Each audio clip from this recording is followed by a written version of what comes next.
Assalamualaikum warahmatullahi wabarakatuh. Saya Kusuma Ana dari kelompok 5 ingin mempresentasikan tentang sejarah pada zaman Orde Lama. Di sini kami ingin membahas beberapa materi. Yang pertama, bagaimana pemerintahan pada zaman Orde Lama. Yang kedua, bagaimana sistem politik pada zaman Orde Lama. Yang ketiga, apa saja peristiwa yang terjadi pada masa Orde Lama.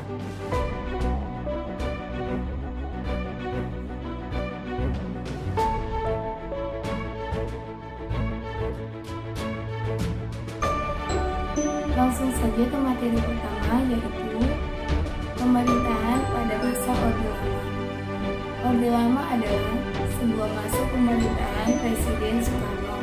Orde Lama berlangsung pada tahun 1945 sampai dengan 1965.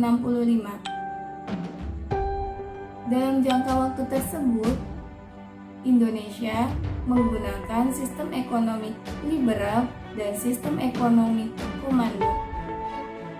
Pada tanggal 18 Agustus 1945, Panitia Persiapan Kemerdekaan Indonesia atau PPKI melantik Soekarno sebagai presiden dan Muhammad Hatta sebagai wakil presiden Indonesia dengan menggunakan konstitusi yang dirancang beberapa hari sebelumnya.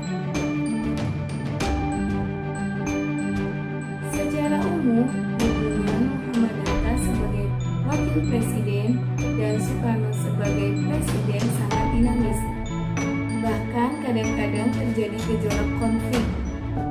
Puncaknya setelah pemilihan umum pada tahun 1955. Pada tanggal 21 Februari 1957, Presiden Soekarno mengajukan konsep demokrasi terpimpin di hadapan para pemimpin partai dan tokoh masyarakat di Istana Merdeka.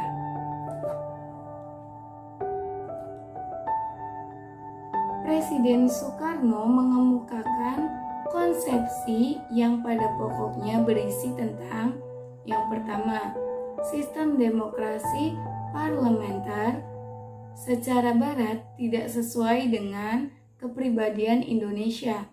Oleh karena itu, harus diganti dengan demokrasi terpimpin.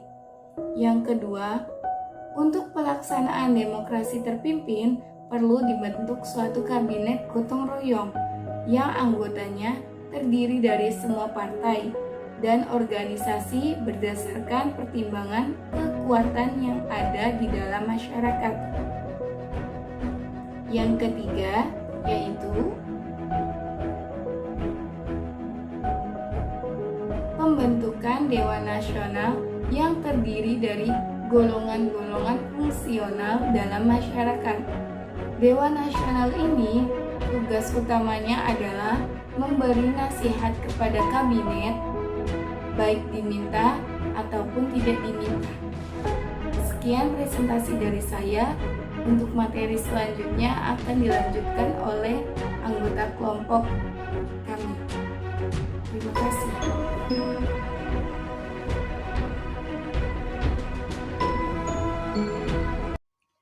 Demokrasi terpimpin adalah suatu paham yang tidak didasarkan atas paham liberalisme, sosialisme, fasisme, dan komunis.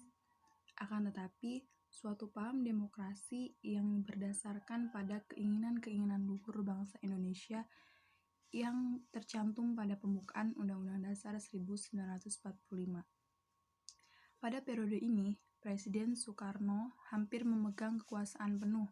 Presiden mengeluarkan Penetapan Nomor 7 Tahun 1959 untuk mengatur kehidupan politik di Indonesia.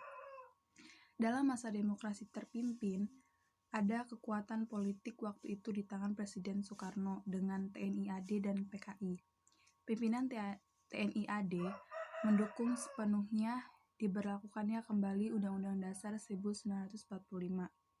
Sedangkan PKI sejak tahun 1952 bangkit kembali setelah ditumpas dalam pemberontakan Madiun.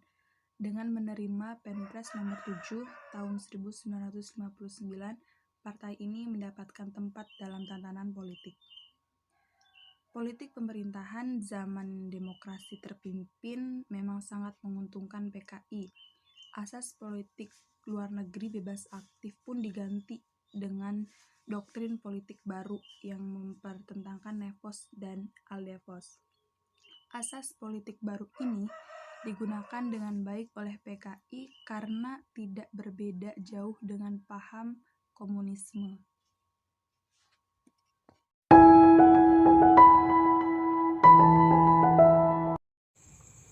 Peristiwa pada masa Orde Lama. 1. Peristiwa penting pada masa Orde Lama. Orde Lama yang dipimpin oleh Presiden Soekarno lebih mementingkan pembangunan perpolitikan.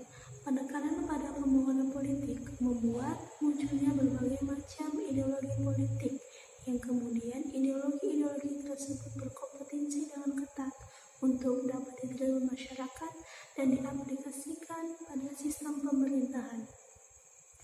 Pembangunan politik yang ada pada Orde Lama menimbulkan beberapa dampak bagi masyarakat Indonesia.